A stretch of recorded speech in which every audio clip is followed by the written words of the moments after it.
Hello, my name is Denny Barnes. I served my service learning at BTS Thrift Store, which is located at Culver City, California, off the corner of Washington Boulevard and Motor Avenue.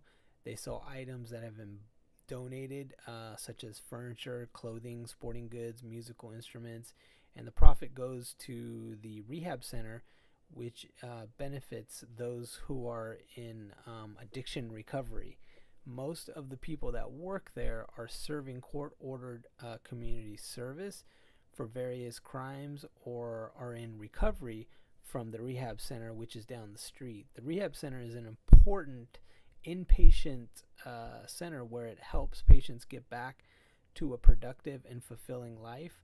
I mainly helped organize the store, stocked items, moved furniture, and the store is very cramped. And there's a lot of customers that come in there, and we have to navigate them through some of the aisles because you will see there's a lot of merchandise in this store. The rehab center is Biet Shuva. I hope I'm saying that right, Biet Shova, but BTS for short. Their vision is to raise a new generation, one in which the paradigm of human understanding shifts, so that families can see each member as autonomous and unique.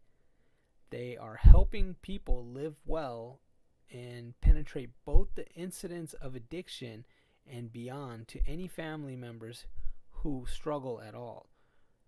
Their model is based on the authenticity and wholeness that can be applied not solely to the treatment centers and family units, but also to any individual or community organization that is willing to look within. Ultimately, they hope to be international educators pioneering a curriculum that teaches individuals how to live well. Biet Shova' mission statement is faith-based model, integrates spirituality, psychotherapy, the 12 steps, and the creative arts. It is through the holistic approach that we aim to change the stigma of addiction, heal the people suffering, and ultimately save as many lives as possible. The occupational demands are plentiful, anything from spatial, social, and physical. The spatial demands are very limited. As you walk in, furniture is stacked on top of other furniture, and some of it almost touches the ceiling. Plates and cookware tower on the sides of the aisle. The racks of clothes squeeze so tightly that they look like they're going to burst out into the aisles. Some of the aisles you can hardly squeeze through. Another demand on the workers is the physical demand, which is taxing at times. We had to move furniture, such as dressers, onto the sales floor, load heavy dining tables into back of vehicles, or chairs into the back of truck beds. Lastly, the social demands are sometimes trying with difficult customers that ask to pick up every item in the section just so they can see the name brand of the item. One lady had me polish an item from top to bottom and then decided not to buy the item. But at the same time, they are gratifying when you see a person who finds an item that actually has some nostalgia and it gives them gratification. I see the pride and the dignity that some of the workers get from accomplishing their daily tasks. It establishes the workers with a solid moral root and it grounds them through their recovery. This is where they rebuild their self-esteem and worth that gives them a sense of being a part of society again, and it gets them back to a life away from addiction. Likewise, it seems the thrift store also prides itself on the values of acceptance without judgment. When I was in the orientation meeting with Daniel, which is one of the managers, he explained some of the addictions that people suffer from and issues I would run into.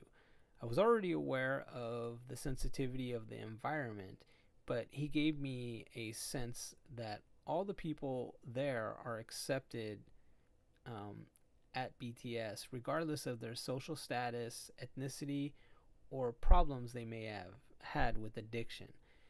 And with this acceptance, I've noticed a good amount of interprofessional collaboration among the workers, with interior designers, antique collectors, and some of the workers from the Sony studio that's across the street. The management team also interacts really well with the workers and befriends them on the same level. They all refrain from judgment. The thrift store's interprofessional collaboration in the heart of Culver City is where people from different walks of life come together like a small thrift store community of shoppers and employees. It adds to the fabric of society by the charity work as they seek attachment for their common purpose and well being for those that are vulnerable to addiction. In addition to occupational therapy values that I've already mentioned, I've also witnessed altruism. Dustin, a lanky mid 30s guy with a scruffy beard, flannel top, and a trucker cap on, displayed an unselfish concern for my welfare while we were loading a person's car. My hand was cut by a nail on the corner of a chair. He immediately told me to take care of the cut with the first aid kit, and he would finish up. He was kind enough to offer me the full tip money, even though I refused. It was a thoughtful, honest, and generous, extremely unselfish for him to offer that to me. On another occasion, Dustin and I had a miscommunication about movement of furniture. I was trying to move furniture out of a section while he was trying to move furniture into the section. I could tell by his tone, body language, frustration in his eyes that we weren't communicating effectively. I quickly assessed the situation and diffused it by admitting it was my fault and that I failed to hear his plans for that section. I told him I was honestly sorry, I didn't hear him, and I used the communication tool of active listening with repeating his instruction. I explained that I'm here to help him and that I accept and respect his position. I think from that day we established a clarity in communication, integrity, and trust. The two of us created a relationship that promoted a peaceful work environment of respect without conflict or competition. This was one of the values that is inherent in the store. I think this is one of the things that is characteristic of occupational therapy, which is to be able to resolve personal dilemmas with respect to a consistent set of core values. Finally, the overall experience was positive. It has exposed me to a population of recovering addicts that I may not had the privilege to experience.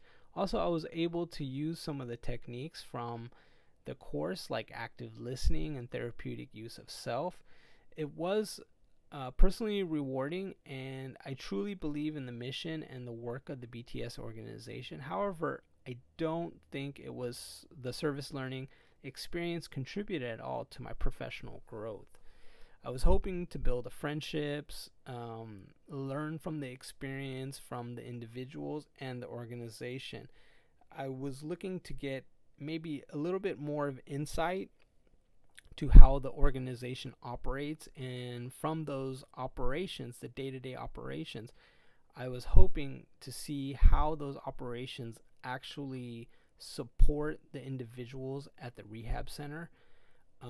But I was not educated on that particular section and mostly dealt with the retail aspect of the BTS organization. The management didn't really engage with volunteers. I know very little about them. They really didn't take an interest in me or my purpose or the occupational therapy. I don't feel like service learning is beneficial for the purposes of learning occupational therapy or for professional growth. I think if a student believes in the organization's mission and is involved personally and is able to be brought in as far as educational wise, or just maybe more informed into what the organization does on a day-to-day basis with details, that might be something that would benefit a student, and it gives them something to believe in. But from the day-to-day service learning, I was mostly doing manual labor, and which is okay, which I didn't have a problem with. Um, and I did enjoy some of the coworkers there. But I would have liked to get a little bit more information on um, what they provide, the services they provide, and how those services benefit the individuals that need those services. And in the future, I would like to, get more acquainted with this organization in depth.